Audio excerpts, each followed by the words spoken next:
बिस्मिल्लाहिर्रहमानिर्रहीम। Exercise number 6.2 तजज़ी factorisation.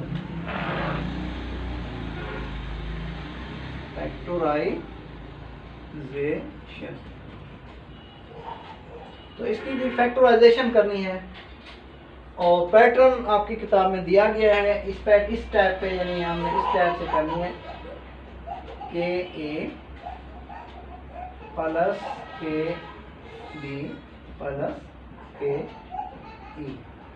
तो इसमें यह होता है कि ये तीनों टर्म में जो चीज़ कॉमन है उसको बाहर लिख देते हैं और बाकी जो बच जाते हैं उनको हम लिखते हैं ब्रैकेट के अंदर। तो इसको उसी तरह से हम करेंगे। अब देखें जी, दोनों टर्म्स में क्या चीज़ कॉमन है? 3mn। ये है 3 और ये इस पे मल्टीप्लाई हो सकता है तो 3 हो गया, और ये m इधर भी है, इधर भी है, n इधर। तो अब 3 तो हो गया जी कॉमन। अब m, अच्छा आप ये एक्सपोनेंट जो सबसे छोटा होता है उसको कॉमन कर लेते हैं। तो m exponent m square, 3m square common हो गई जी इसमें। अब क्या होगा? 3 है, 3 को 3 से डिवाइड करें तो 1, तो 1 तो लिखते नहीं है। m स्क्वायर है, उधर m क्यूब है। तो जब भी हम डिवीजन करेंगे तो इसके एक्सपोनेंट जो है वो माइनस हो जाते हैं, तो m रह जाएगा। अब सॉरी ये n भी है। अब ये n को n से डिवाइड करें तो 1 बचा, 1 लिखने की जरूरत नहीं है, t माइनस। अब 6 को डिवाइड करेंगे 3 पे तो क्या आया? 2 m स्क्वायर, ये भी m स्क्वायर, तो ये डिवाइड हो गया, कैंसिल हो गया, n भी ऐसे। तो ये इसकी फैक्टराइजेशन है। 7x exponent 4 minus 14x square y plus 21x y cube. तो बिल्कुल वही पैटर्न है, के ए प्लस के बी प्लस के ई पैटर्न के जरिए। तो इनमें से हम ऐसा निकालें जो तीनों टर्म में कॉमन जो चीज़ें हैं वो हम कॉमन ले लेते हैं। तो देखें 7, ये 7 पे हो सकता है मल्टीप्लाई, ये भी हो सकता है 7, और x भी कॉमन है, इधर भी है, इधर भी है, इधर भी है। ठीक है, तो क्या 7x इनमें कॉमन है। y इधर भी है, इधर है, लेकिन पहली टर्म में नहीं है, लिहाजा y को हमने कॉमन नहीं लेना। देखें जी, 7x तो हो गया जी कॉमन। अब 7 से कैंसल, x एक से माइनस हो जाएगा तो x क्यूब बच जाएगा।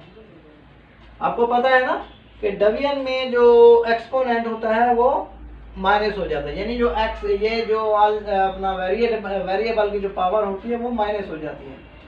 अच्छा जी, माइनस 7 को जब हम मल्टीप्लाई करेंगे ना, 7 और 14 को मल्टीप्लाई करेंगे तो क्या बचेगा? 7 to the 14, 2 आ गया। x स्क्वायर है, उधर x है तो x बच गया, और साथ में y प्लस, देखें जी 7 3 the 21, तो 3 आ गया।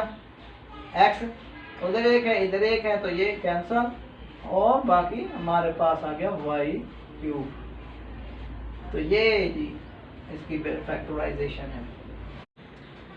बिल्कुल वही सेम टाइप है, के ए प्लस के बी प्लस के ई वाला जो है उसी तरीके से हमने कॉमन निकालना है। तीनों टर्म में क्या चीज़ कॉमन है जी? देखें x y z, ये तीनों में कॉमन है, तो x y z।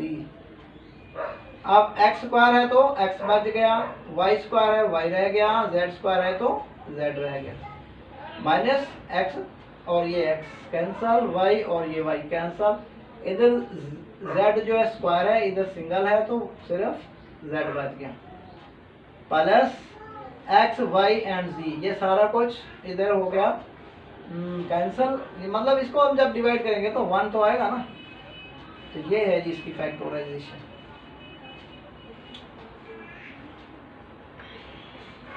Question number 16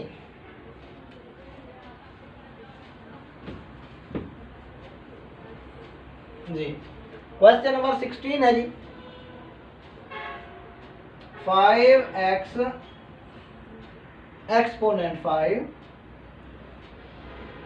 plus 10x exponent 4 plus 15 x cube. तो देखें जी, इन तीनों टर्म्स में 5 एक्स क्यूब ये कॉमन है। क्यों एक्स क्यूब कॉमन है? क्योंकि छोटी सी छोटी जो पावर होती है वो हम कॉमन कर सकते हैं। वेरिएबल तो सेम है ना एक्स, तो इनमें छोटी सी छोटी पावर जो है वो एक्स क्यूब है। तो 5 एक्स क्यूब मतलब ये सब पे जो है हो सकता है डिवाइड। तो पहला है हमारे पास 5 से कैंसल, ये एक्स एक्सपोनेंट 5 है, इधर क्यूब है, तो बाकी कितने बच गए एक्स स्क्वायर प्लस 5 को जब 10 को 5 पे करेंगे डिवाइड तो 2, इधर एक्स क्यूब है तो वो एक्स एक्सपोनेंट 4 है तो बाकी एक्स बच गया, प्लस 15 को डिवाइड करेंगे 5 पे तो 3 और एक्स क्यूब है वो भी एक्स क्यूब, तो ये इसकी सिंपलेस्ट शक्ल है, यानी इसकी मुकम्मल फैक्टराइजेशन हो गई। तो आज के लिए इतना ही, तब तक के लिए इजाज़त, बाकी इंशाल्लाह अगली वीडियो में।